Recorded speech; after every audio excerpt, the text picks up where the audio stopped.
Hi students, this is Neeraj Bansal. Welcome back to my channel. Right? Today we are going to work on statistics. So let's do it.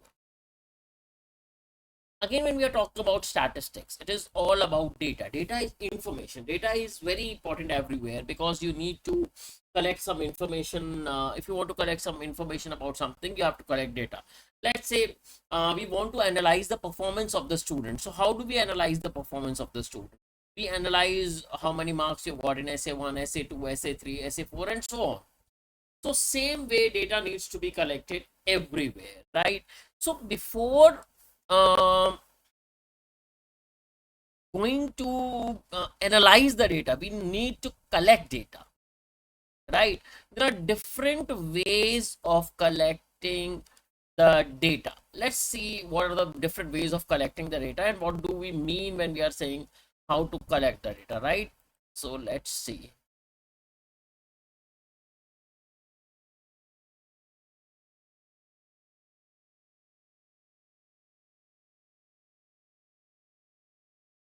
So now we need to understand how do we collect different types of data. What do we mean by collection of data? Let's say if I ask you, if you want to know the average height of year 11 students in Delhi.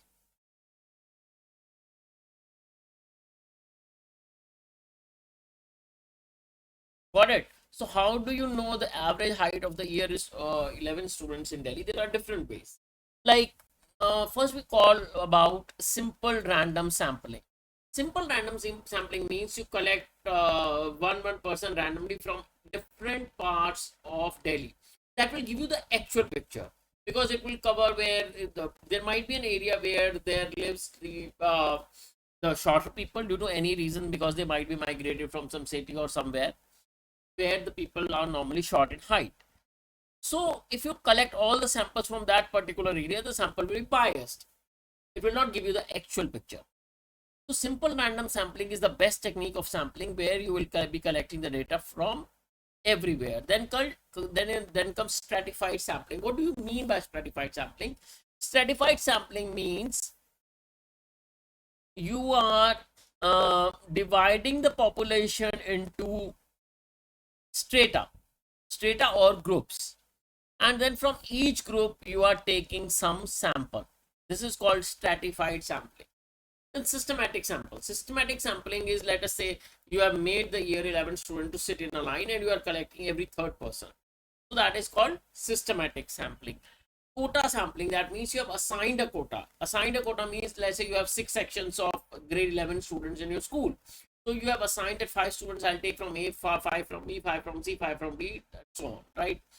And then comes convenience sampling. Convenience sampling is what? Let's say if I ask you to collect the data of the students, so what you will prefer? You will try to get the data from your school only or from the nearby school. Else you have to, if you go, let's say one school is 50 kilometers away, you have to go there, spend your time, spend money, and then you need to collect the data. So convenience sampling means how conveniently you can collect the data. In this, you normally get a question for 1 marker only, normally, right? So these are the different methods of collecting the data. Now we talk about types of data. So basically we talk about 2 types of data, which are these.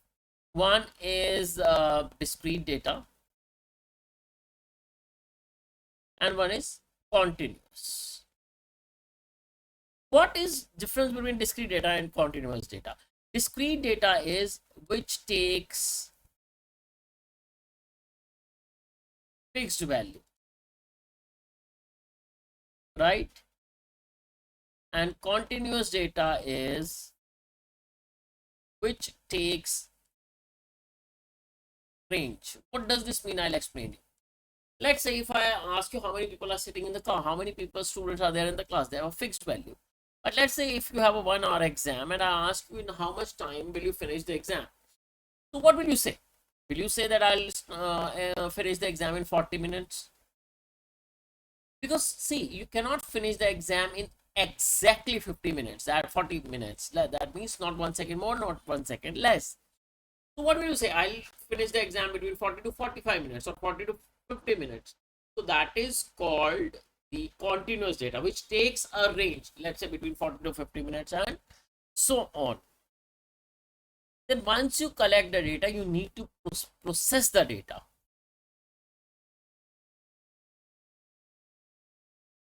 So what do we mean? What are the measure important things which you get from the data? Mean, median, and mode. Let's say I have a data 2, 3, 5, 8, 8, 9, 11.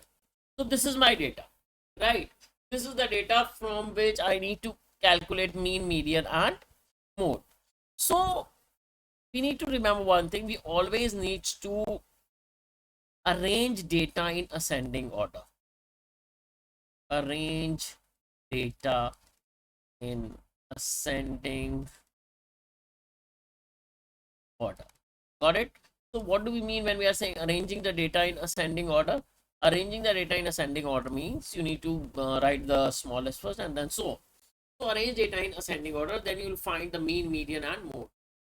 So first of all, we need to understand what is mean. Mean means sum of observations over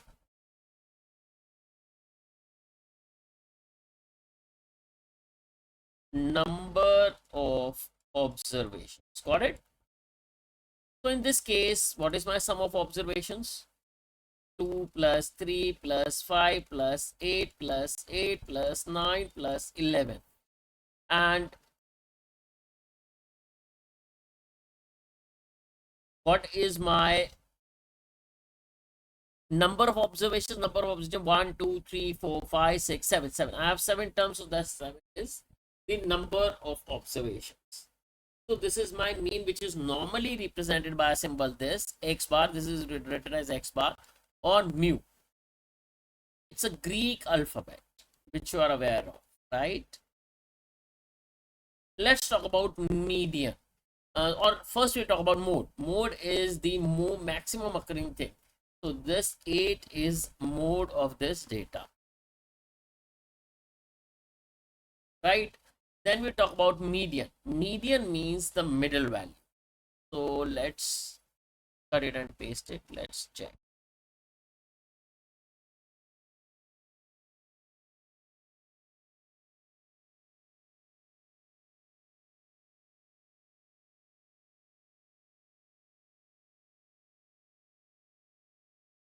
So this is my data, right?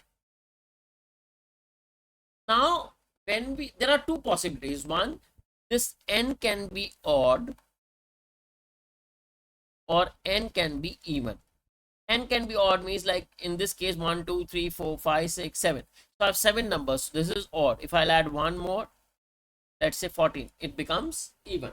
So when we are trying to find the median, median means 50th 50% value. That means 50% of n plus 1. So if it is 7 number, then 50% is 50 over 100 times 7 plus 1 1th value. I'll tell you what does this mean. So half times 8, which is 4.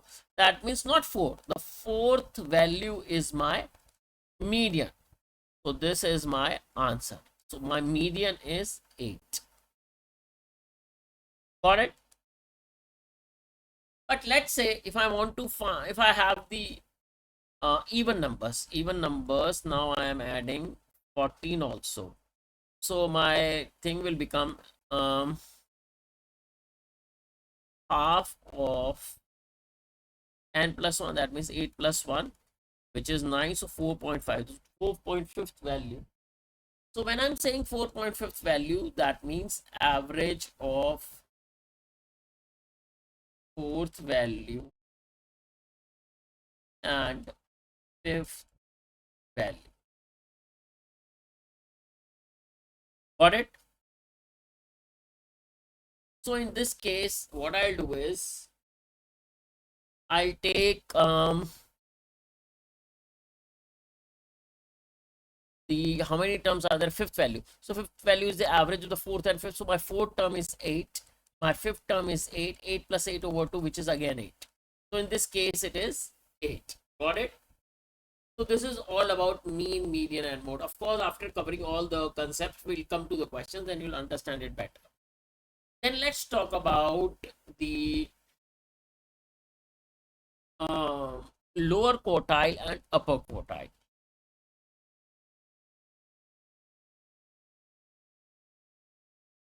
So lower quartile is denoted by Q1 and it is 25% of data. I'll again come back to median. Median is 50%. This is represented by Q2, which is 50% of data. And then upper quartile is equal to 75% of data. So this means if I have 7 terms in my data, like in this previous example, so let's copy paste again here. So if I have 7 terms in my data and I want to find the median, so median is equal to half of n plus 1, which is fourth value. So in this case, it is 8. So 8 is my, so my Q2 is equal to 8. That means my median is equal to 8. Now I want to find Q1. Q1 is equal to 25% of n plus 1, which is equal to 25 over 100 times 8, which is equal to 1 by 4, 8 by, sorry, so this is 8 by 4, which is 2. Clear? So my Q1 is the second value, not 2, second value. So my second value is 3. So my Q1 is equal to 3. And then I want to find my Q3, which is the upper quartile, which is the 75% of the data. So 75 over 100 times 8. This will give me 3 over 4 times 8. So 3 times 2, which is equal to 6. So sixth value is the thing. So my sixth value is 9. So my Q3 is equal to 9. Got it? So this is called the upper quartile.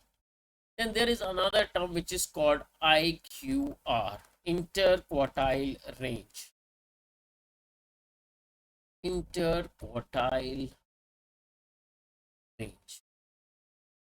This interquartile range is Q3 minus Q1. So in this case, it is 9 minus 3, which is equal to 6. So my IQR is 6. Clear? So Q3 is 9, Q1 is 3, and Q2 is 8. So my median is 8, my lower quartile is 3, my upper quartile is 9, and my interquartile range is 6. And then another important term is range. Range is equal to highest value minus lowest value. Got it? Which is in this case, my highest value is 11 and my lowest value is 2. So this is 11 minus 2, which is equal to 9. Clear? So this is the thing. So we have done interquartile range, we have done range and all this stuff. Then there is another important term which is called variance. Or before variance, we need to understand what is standard deviation.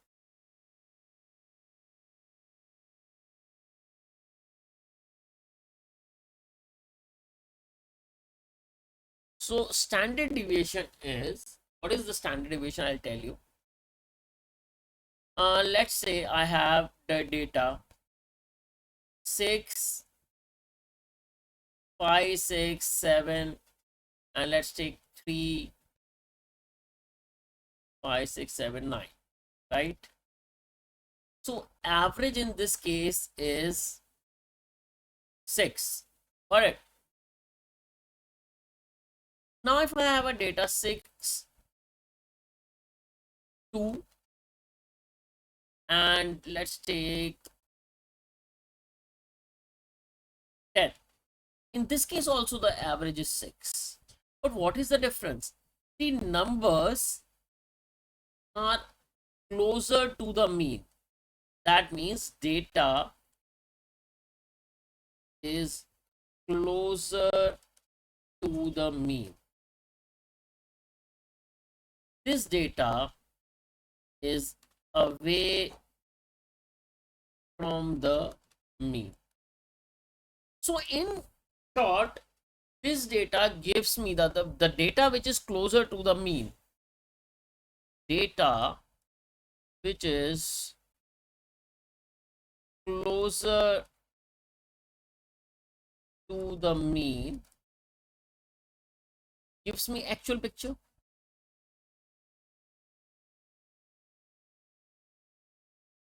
Of mean, right? Because this is saying yes that it is a like it is giving me better picture of mean.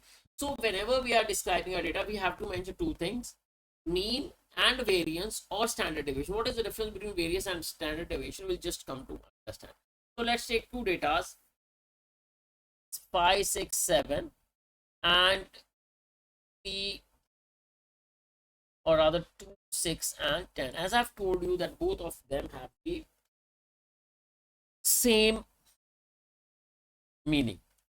So now if I want to find the deviation, so I'll do x minus x bar. X means the data point and x bar means the mean. So if I'll do x minus x bar, so this means 7 minus 6 and 5 minus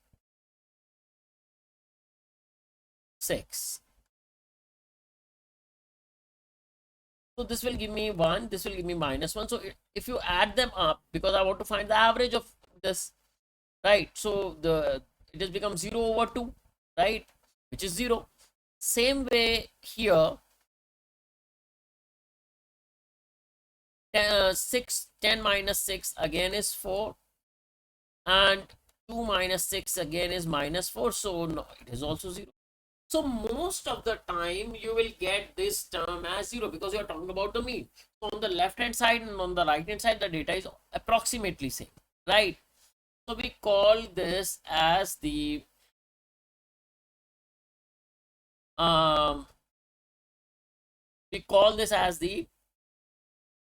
like in both the cases you get standard deviation as 0. But so in order to remove this ambiguity or difficulty, what we do x minus x bar whole squared over n.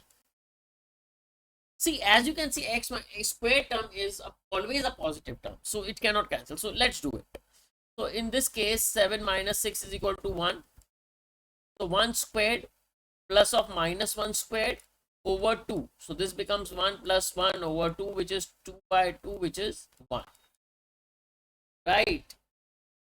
So this thing is called variance, which is represented by sigma squared. Right? Now, let's talk about this. So 10 minus 6 is 4 squared plus or minus 4 squared. So this becomes 32 by 2, which is 16. As you can see, sigma square here is 16 and sigma square here is 1. So now we understand that the first data, which is 5, 6, 7, is better and it is giving me better picture of my mean, right? So sigma squared is this. Sigma squared for the first data is 1 and sigma squared for the second data is 16. Then what is the standard deviation? We have squared it, and now what we will do, we will root it. So sigma is equal to standard deviation is equal to under root of variance. Is this clear? This is very, very important concept. So standard deviation is nothing but under root of variance. So when we are describing variance, variance is mean of squares minus square of mean. What does this mean? I'll just explain you. Let's say if I have a data 2, 4, 6, 8. So we will do mean of squares. That means we square each and every term, add it and divide by the number, minus sigma x by n whole squared, which is nothing but average. So minus x bar squared. Sigma x squared means is what? That means you are squaring this 2 squared plus 4 squared plus 6 squared plus 8 squared divided by 4. This is this. Got it? So whatever it is, yes, you can calculate on the calculator. I'll write squared plus 6 squared plus 8 squared by 4 minus what is x bar? X bar is nothing but 2 plus 4 plus 6 plus 8 divided by 4 whole squared. Clear? This is square of mean minus mean of squares minus squared of mean. This is the difference in data. When we'll do more questions, you will understand more, and I'll also attach a worksheet in the description box, right? Then it will be better for you. So this is about the variance, this is about the standard deviation and everything. Then let's talk about the frequency table. Frequency table is nothing but what we do is,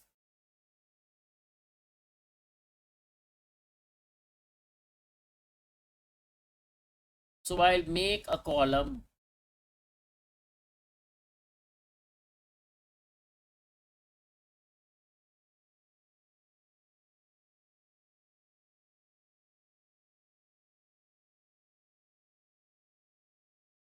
so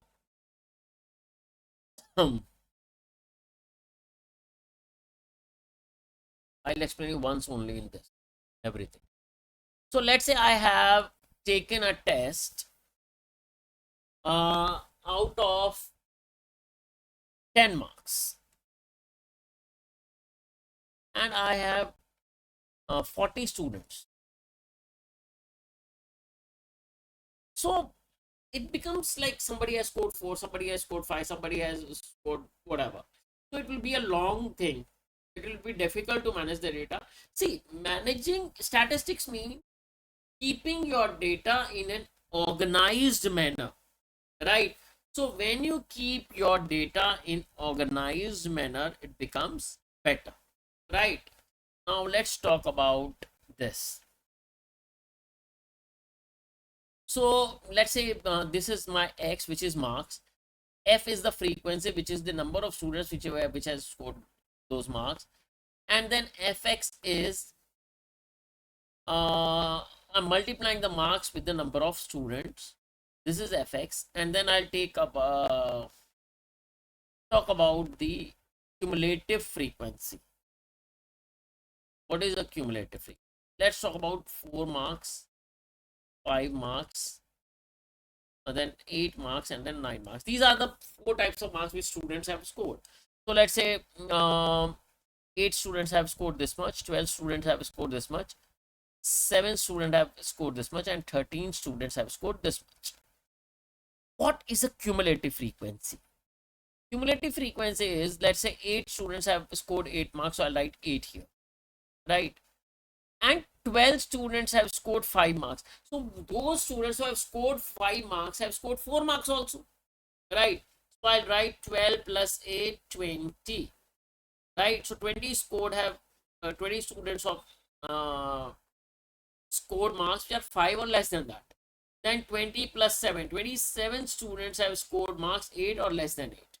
Then 27 plus 13, 40 students have scored marks less than this, right? Then let's talk about the fx. Fx is 8 times 4, this you know. So 8 times 4 is 32, 12 times 5 is 60, 8 times 7 is 56, 13 times 9 is 9 3 is 27, 9 1 is 9, 9 to 11. So this is my table. Now how will you find the mean, median and mode?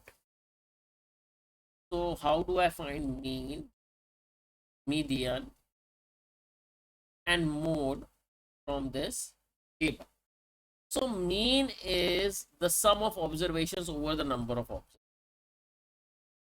So sigma fx over sigma f. This will give me x bar. So sigma fx is this, sigma fx. That means I'll add all of them up. And then sigma f is this. Sigma f is nothing but 40. So x bar is, I can find. Then mode. Mode is the maximum occurring thing. So maximum occurring thing is 13. Why? Because 13 students have scored 9 marks. So my mode is equal to 9. Median is the middle value. Middle value means total 20 students. So 20 students is the median value. So 20 lies in this thing. So my median is 20. So 25 students, 5 marks is my median. Clear? I hope this is clear to you, right? Now let's talk about the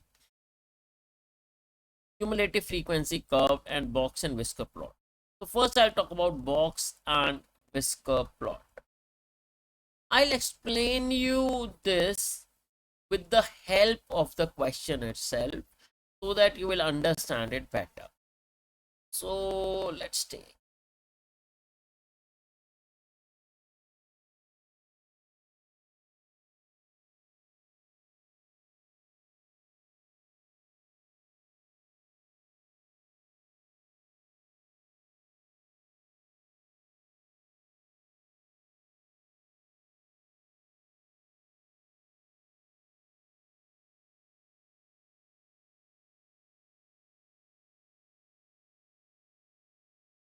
Before talking about the box and whisker plot, we need to understand one more thing.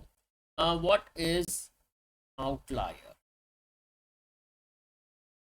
Outlier, the value in data which is far away from the data. That means if I'm saying my average is 20 of some data and I've got the reading as 2 and let's say 35. So these are far away from the mean. So they are called outliers. Although in order to call something as an outlier, we have a certain criteria.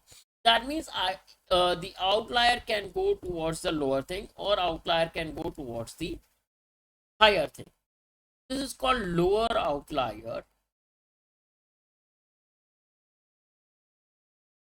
and this is called upper outlier. Right? Now we need to sort this out. What is the lower outlier and what is the upper outlier? In order to call some reading as an outlier, I need to follow certain method. So we will understand what is a lower outlier. How do we find the lower outlier? Q1 minus 1.5 times IQR. That means Q1 is lower quartile and IQR equal to interquartile rate. If any value is less than this is called lower outlier. And same way the upper outlier is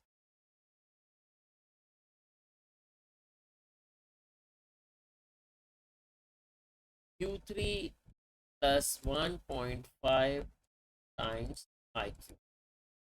If any value is above it, then it is called the upper outlier. Now, how do we make this the box and whisker diagram, right? I'll just explain you how to make this what is this box and whisker plot and how do we make this. Got it? So this box and whisker plot is also called 5-point diagram. What are the 5 points in this? I'll explain. These are the 5 values. Like this point, this value is called, this point, this value is the lowest value of data, and this value is the highest value of data.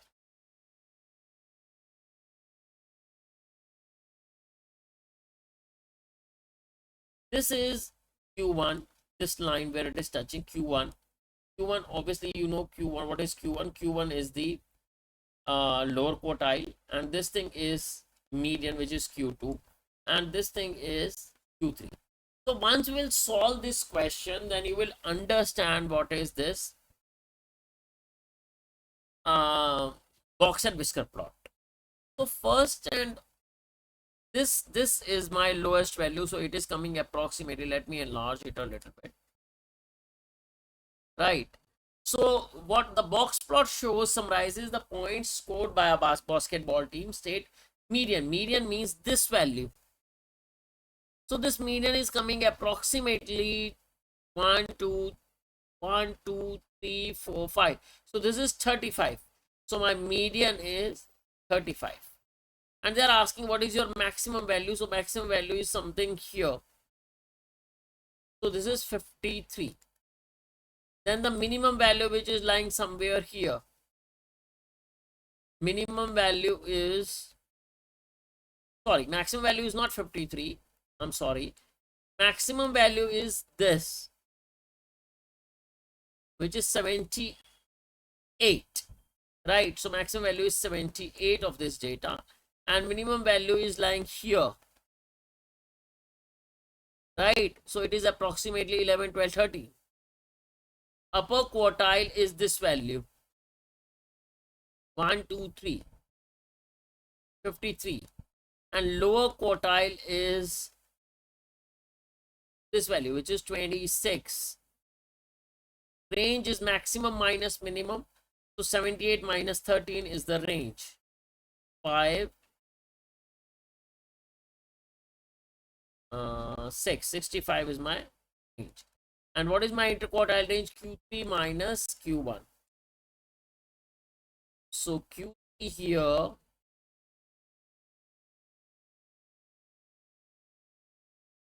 is 53 minus the Q1. Q1 is the low quartile. So 15 minus 26, which is 13 minus 6, 7, and 4 minus 2. So 27 is the value. I hope this is right. So this is how we sort the box and whisker plot. They can ask you to plot the box and whisker plot. I'm attaching this worksheet with this. If you find any doubt in solving the worksheet, you can definitely contact. Right? Is this clear? Perfect. Now we talk about cumulative frequency curve. Again, I'll explain you this with the help of a question.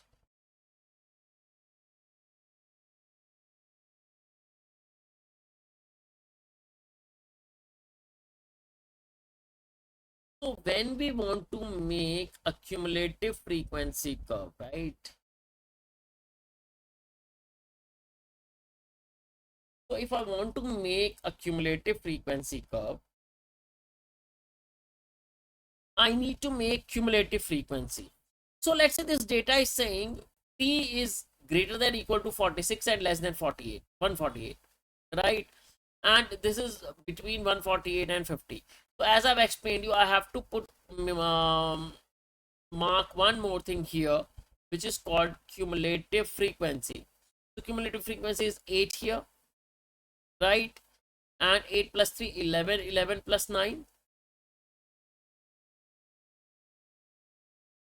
20, 20 plus 11, 31, 31 plus 12,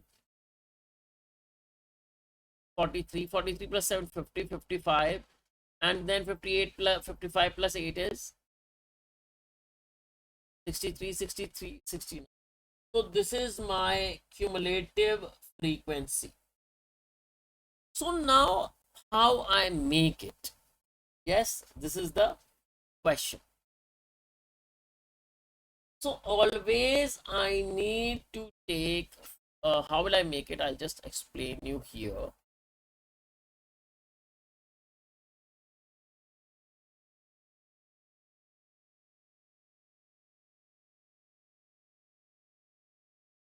Right. So on the, here we plot cumulative frequency. And here we need the plot time. So I'll start with 146.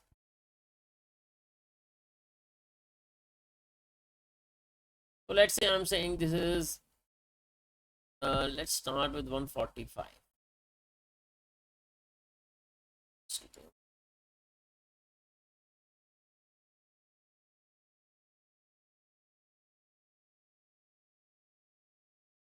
So let's start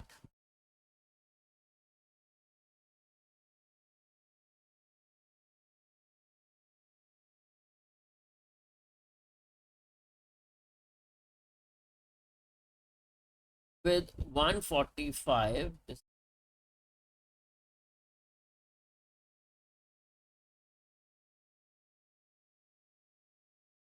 Right. So let's say this is my 145, and then I can make it in equal intervals up to, so here it should go up to 175, 174, and so on. And here I can make the table like I can take the difference of 5. So 150, 155, 160, 165, 170, 175. I'll take it like, let's do, right. So I want to make, now there, here it comes the cumulative frequency. So I'll mark 10, 20, 30. I have up to cumulative frequency up to 79. So 40, 50, 60, let's say 70, right? So now at, I'll take, whenever you are making a cumulative frequency curve, you have to take the upper value. So 148 I'll take, right? I'll not take 146 because 146 will lie here. At 146 my frequency is 0. So that means at 146 I have nobody. At 148 I have 8 people or 8 things. So I'll make 8 here. My first point looks like this, 8. And my second point is 11, which is at 150. So if it is at, so 146, 148 will lie here, and it is 8. 152, 150 will lie somewhere a little up, it is 11. So I'll mark here 11. And 152 will lie somewhere here, which is something 20. Then 154 lies 31. This is very, very close. So, and then 156 lies somewhere here, 12, 43. And then 158 here is 50. And 160 here is 5. And so on, right? So I get a curve something like this. right? You can, when you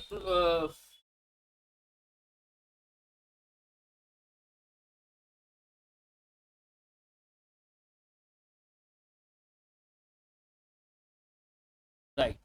So this is my curve, right? So what happens, I'm making it manually, like not counting it properly, but what you can do is when you plot it on the graph paper, you will get it correct. So I hope you understand how to make this. Now I want to estimate median.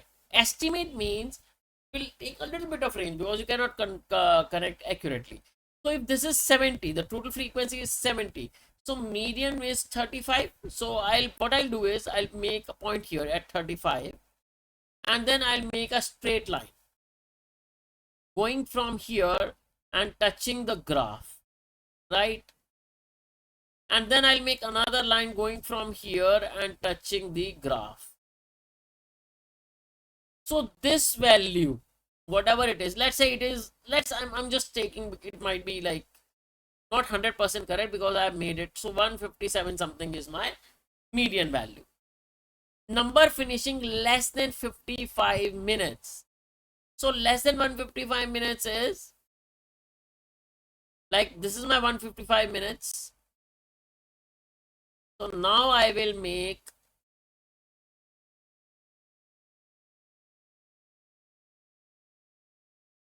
a line from here touching this,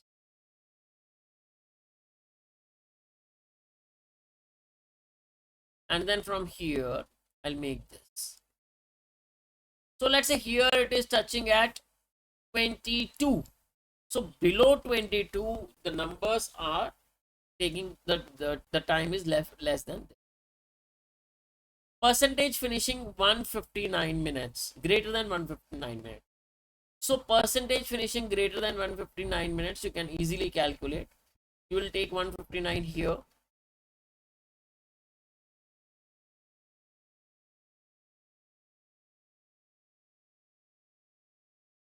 right?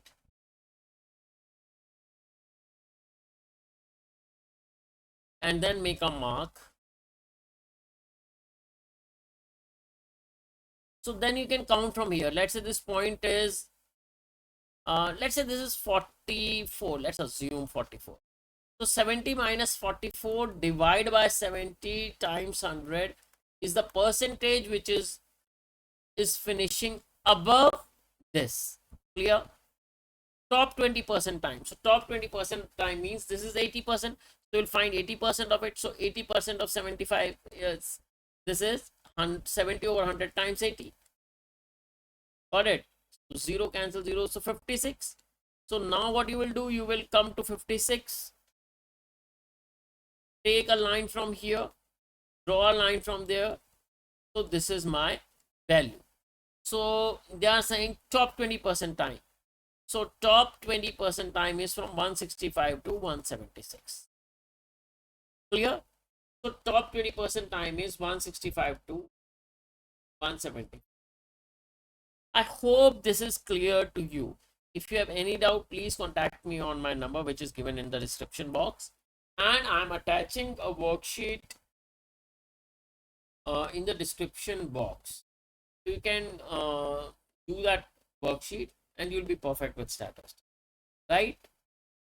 So rest, we'll take some other topic in the next video. In the meantime, please subscribe to my channel.